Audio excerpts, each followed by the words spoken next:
My name is Angie, and this is the story I wasn't supposed to find.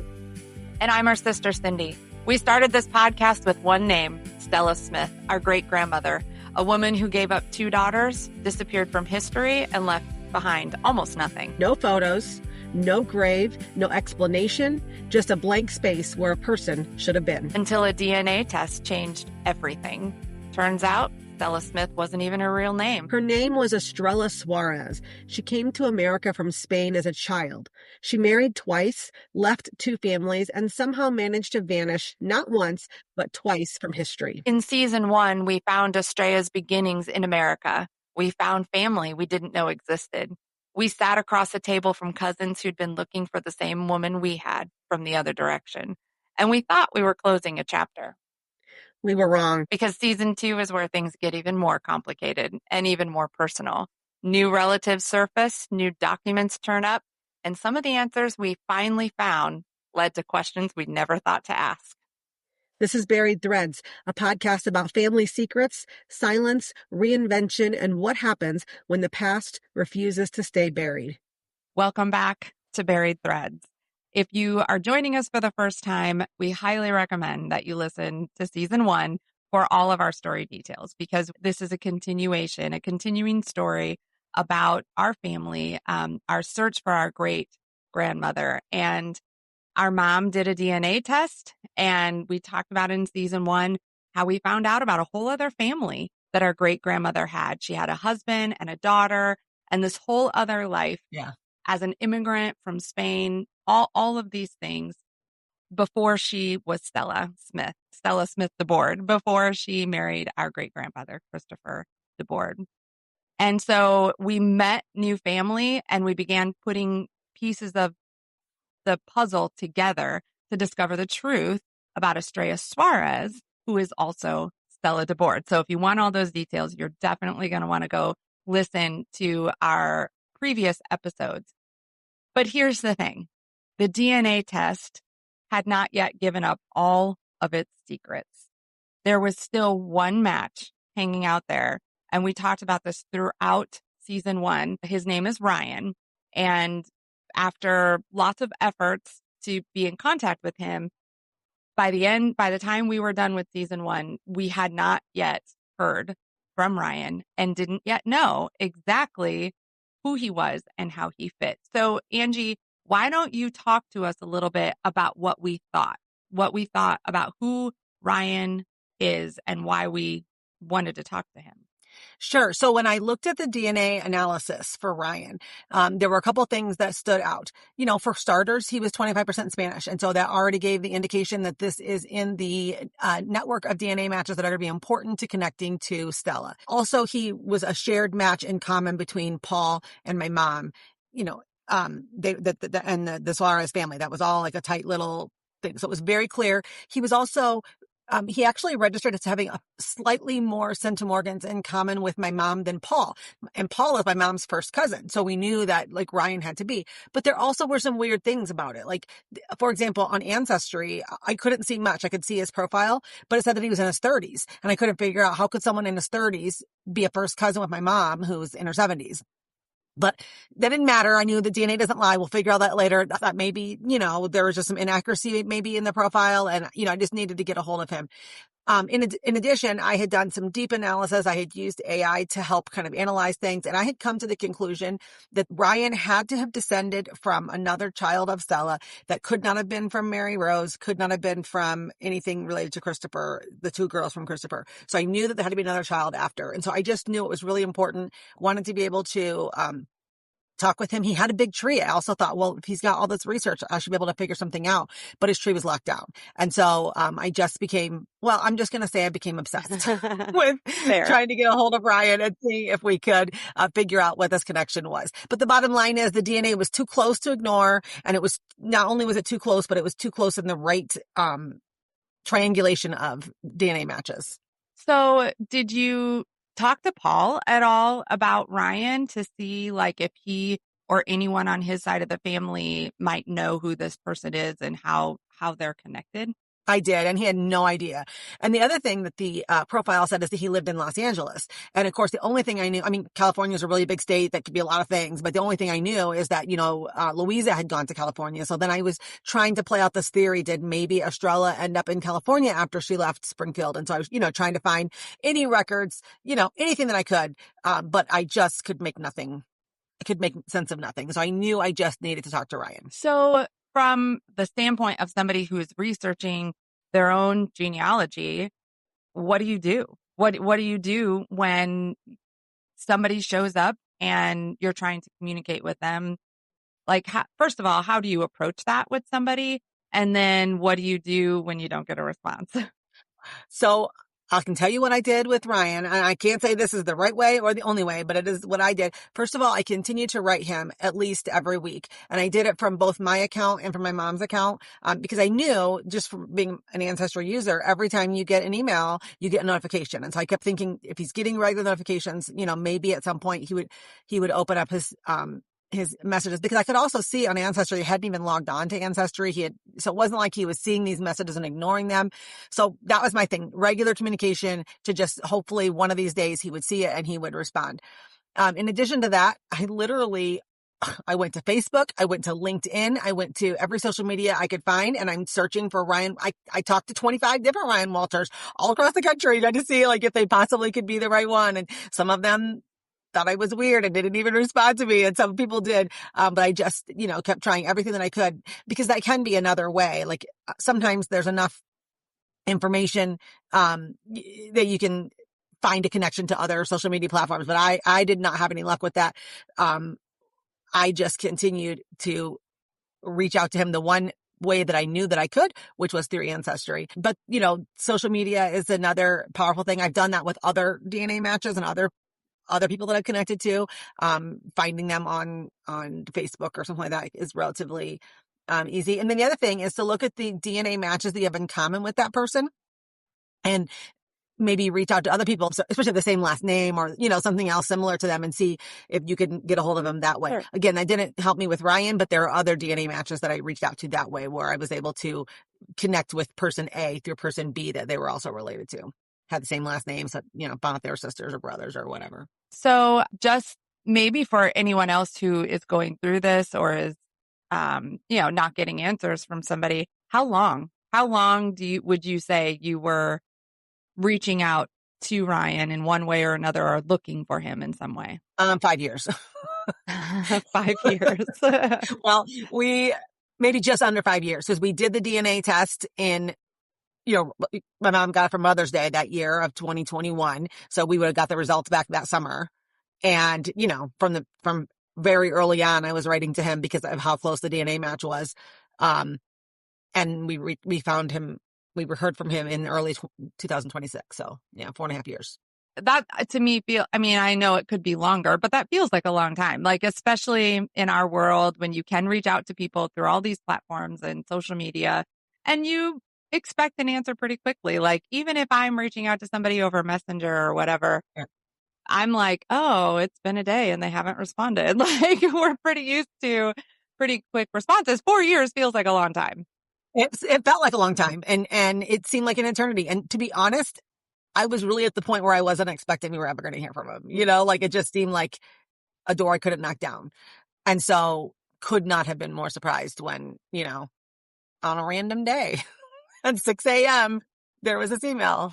Yeah, you shared in our last episode that, like, we now have had contact with Ryan. So let's tell that story. Like, what were you doing? Where were you? How did it happen? And also, what caused him all of a sudden to respond? Yeah. So I wasn't even in an active search mode. Now, I say that to me, and I'm always looking and always, following up on things. But like, sure, my Ancestry account, for example, I'll, turn it on for a few months if I'm looking at a hot lead, and then I'll turn it off if I'm not. And it was in a period my Ancestry wasn't turned on. I wasn't, spending my time like constantly searching things up.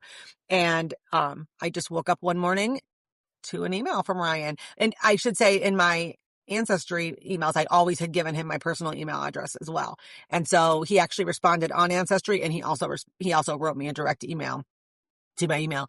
And I, woke my husband up screaming. I was believe it. Like, oh my gosh. I think you texted me early in the morning as It well. was very early. I think I saw it somewhere like between 4 and 5 in the morning. I don't know, early first thing. I'm an early riser, but yeah, I couldn't believe it. And so of course I wrote back to him right away. And so his first email was just, "Oh my gosh, I can't believe I missed all these messages. I didn't see them until just now. Yeah, I've seen the ones from you and from your mom. And yes, I want to find out how we're connected." And so that's all the invitation I needed. And so we, began this dialogue back and forth Sure. and, just asking questions.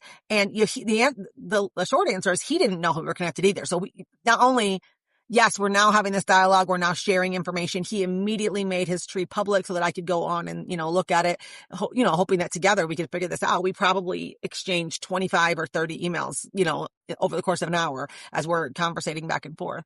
Yeah. And, yeah. So, and then it was just very, it was very dynamic during this morning while we figured it out. Like we took a couple hours, and by the time that those hours were up, we had figured it out. And that was just amazing and surreal altogether. Talk a little bit, it's not a long story, but talk a little bit about what he told you about creating that Ancestry account and the work that he had done there. Like, that was a project that he was working on with somebody else, correct? I believe it was with his grandmother, and had built out really a quite detailed tree.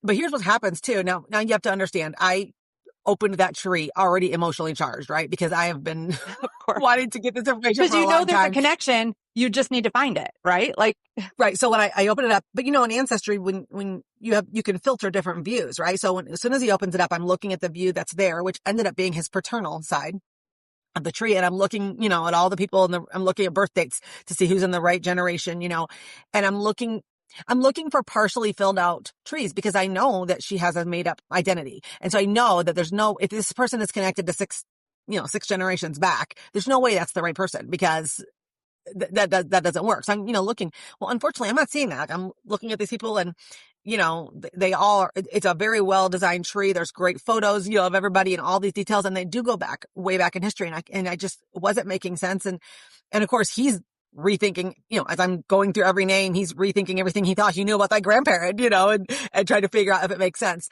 And then I kind of, we kind of were locking in on this one in particular, grandparent on the paternal side.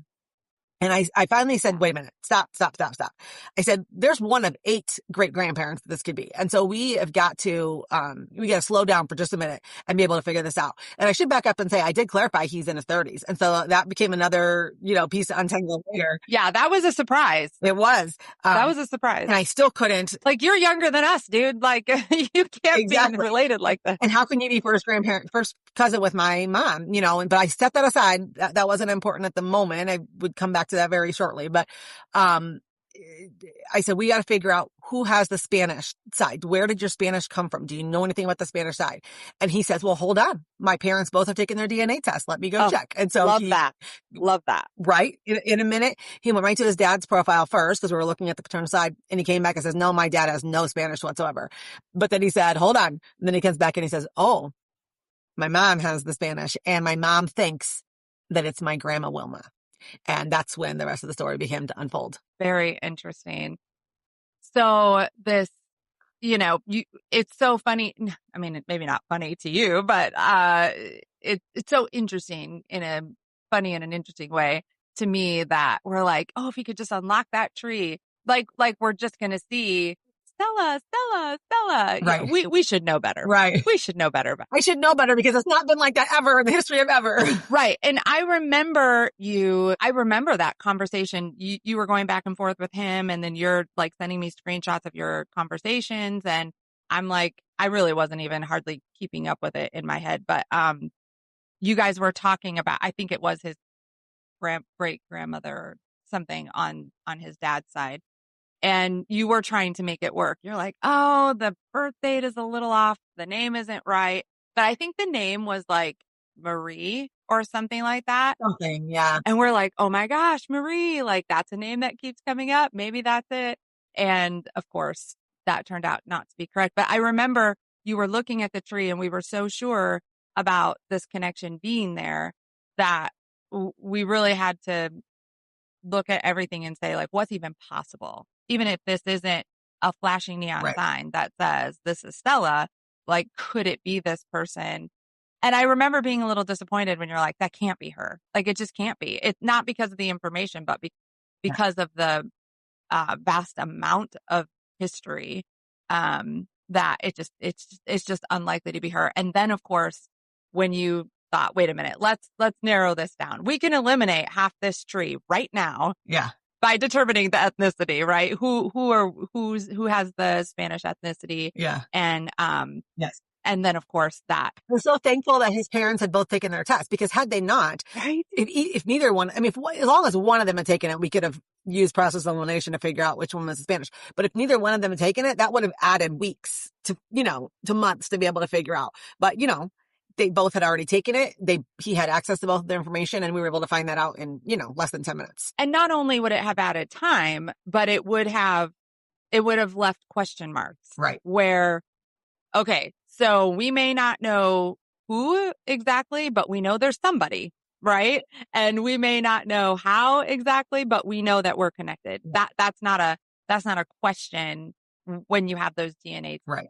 tests and you have those matches that are evident in the information. So in that, now it's just a matter of like, well, we know that it's somewhere. So we just have to think about together, we have to think about who it could be. Yeah. And not going to say a whole lot more about that, because that is a longer conversation. But just wanted to talk about like just how exciting it is to be reaching out to this individual, to have it. And look, I have to say, our story is not, from all that I've heard, our story is not normal in the sense that in a positive way. We have reached out to family members who, I think about Paul and his family, who we knew reached out to because of a DNA match, and to say, hey, we're gonna blow your family tree wide open in ways you just don't, and it dredges up so much stuff, and for people to be willing to take that risk to receive that message, when you say, hey, we have a DNA connection, our grandma was adopted, people are like, oh my, that sounds like a lot of drama. Yeah. So for people to be willing to take that risk, but here we've had it happen more than once. More than once. And I think that's unusual, that people are so open and willing. Now, we've talked about this. Maybe it has to do with the distance. We're not looking for our parent. We're not even looking for our grandparent. It's great grandparent. Most of the people in that generation, or all of the people, have passed. And so maybe it's a little easier. I don't know. Do you think that makes a difference, or do you just think it's I think that's part of it. I think also the fact that this is not Estrella was not unknown to them, right? Like if this was like your family member had the secret child and gave it up for adoption and you never knew about it, like that's harder to come to terms with, right? But they knew Stella was missing. They knew that she had disappeared. Yeah. They always wondered what happened to her. And so I think that also made it a little bit more approachable. And the family's been very interested to see the research, to see what we found. And I will say, in the beginning, I had to kind of prove myself to some of them, because some of the facts that I was finding didn't line up with things that they had known about their family. But once we, just continued through, and I was able to show documentation and share things they didn't know, I think that earned me some trust with them. And now, there are many DNA matches that I'm texting with on a regular basis. We're sharing information back and forth and just building that relationship that is just a beautiful thing. And I think you're right. I don't think it's a typical thing that happens, but it's been an amazing part of the story. Yeah. Yeah, it has been. I think going forward, I think that's a special part of the story, is that people are willing to hear. And that doesn't mean that it isn't easy emotionally in a lot of ways. And because I think it does, we're all aware of some of the things that our grandparents or even parents have carried. And so there is a weight to that. There is some processing that has to happen. So I think that still, it's not like it's without all of that. But I feel like we've been very blessed, is the best word that I can think of. And I'm grateful that people have been willing to risk going down that road. And also, like you said, some of the information they had to agree that they might be wrong about some of what they thought was true, or some of what was handed down to them. And then now here we are, just our last episode, going, hey, some of the stuff we thought we knew, we now know wasn't correct. And we always try to clarify, like, this is an assumption, or this is a theory, or this is something that could have happened. And then there are facts.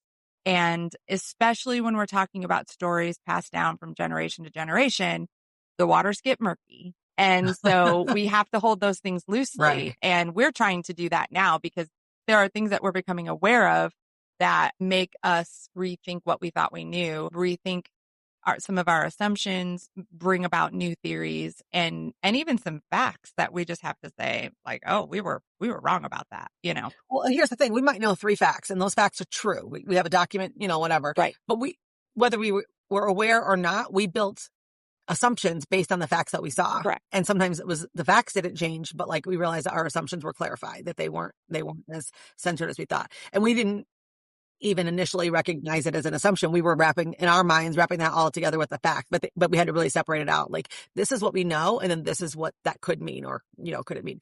The other thing I wanted to say about just the family, the extended piece, just the dynamic of all that. You talked about how the generation that was most affected by this has already passed, right? Correct. And so really everyone that's learning this, everyone that's joining the story, everyone that's helping us figure it out, we are all having lots of emotions and feelings by proxy, right? We are all those things that we're feeling in empathy for our parent or our grandparent or our aunt or our uncle or our, whatever. And it doesn't make those feelings any less valid, but it is different because we know that person, we know that our grandmother died not ever being able to bring resolution to those feelings. And so now we have the full story, but we still have to carry the fact that she never knew that. And each family member has that same empathy and insertion in the story by proxy. And I just think it's an important dynamic to understand that it's not firsthand abandonment. It's not firsthand betrayal. It's not firsthand rejection, right? It's what we feel on behalf of those that we loved that felt those things. And I think that's just, it adds complexity to our emotions. You're right. Well, the big question that people, I'm sure, are asking themselves right now is, how does this get us closer to finding Stella? What new questions come up? What new leads come up? And we are going to spill all that tea in the next episode because there is a lot. And in the next episode, we're going to tell more about what we learned from Ryan and also Ryan's mom, Terry, and how that kind of changed everything for us. Yeah. So here's the thing. Searching for 25 years, you've heard me say that, right? Yeah. The first 20 years related to Stella in particular, pretty unfruitful, not a lot of anything happening. And then the DNA match and, began to learn more and more. We've talked about that through all these episodes. But the closer that you get, the faster the information comes, right? So in the early years, it might be a year or a year and a half between pieces of information. Right. With this revelation, with what happened with Ryan and the things that Ryan shared us, we tipped into a new category. Now we are receiving information faster than we can process it. Now we are receiving lots of information, lots of details. And it's really exciting, but it is also a different dynamic than when we would get one clue that would last us for a year or a year and a half. Now we're getting, we just keep finding new things out every day, more things. And it's amazing and it's overwhelming all at the same time. Yeah. But we have lots to share. It's so exciting. And research, I don't want to say it slows down because we have so much information, but we can only pull so many threads. We can only follow so many leads at a time, especially when there's so much at once. And we both have whole other lives other than doing the research. So I think we do actually have full-time jobs and families and, we do. That's right. And other ventures on the side as well. So I think that's another important piece is having lots of information is great, but collecting it, categorizing it, really being able to fully process it and understand it. And like we talked about in the last episode, we're going back through old documents and notes and paperwork and photos, and we see them with different eyes now. And I'll tell you what, here's a little spoiler alert. The rest of the family is doing the same thing. And that is just causing even more information to come down because they're looking at things and going, oh, hey, wait a minute. And so it's like drinking from a fire hose, really. Yes. It is so much. We have so much to cover, which is why we're going to stop here and we will spill all the tea about what we discovered, about how we're connected with Ryan, how our families fit together, and where that took us. So next week. And here's something to chew on between now and next week as you're thinking, is ask yourself the same question that we've been asking ourselves, which is this.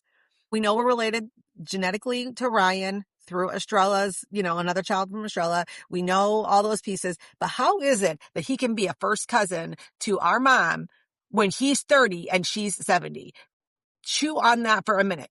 Yeah, that's a good question. Because until we figured it out, I was stuck on this. Like, I could not fathom how this could possibly be, but it's true and it's accurate. And we've mapped it out exactly how it is, but just chew on that. What do you think could be the way that could happen? Yeah, great question. All right. That's a lot for us to consider. We'll see you guys next time on Buried Threads. Keep pulling those threads. Thanks for listening. If you're walking your own search through DNA, silence, or a name you can't quite place, you're not alone. If you want to go deeper on this story, you can find us on Substack at buriedthreads.substack.com. That's where we release every episode, along with documents, photos, and the kind of details that don't always make it into the audio. You can also find and follow us on Spotify, Apple Podcasts, and YouTube. And if you haven't yet, subscribing or leaving a review makes a real difference in helping other people find us. For more photos, recap videos, polls, and the occasionally chaotic behind-the-scenes moments, find us on Facebook and Instagram. We're at Buried Threads. And if something we've shared has stirred something in your own family story, we really do want to hear it. Reach out. You might be surprised where a single thread leads. Until next time, keep pulling the thread. Just knowing she existed. She was real. She had an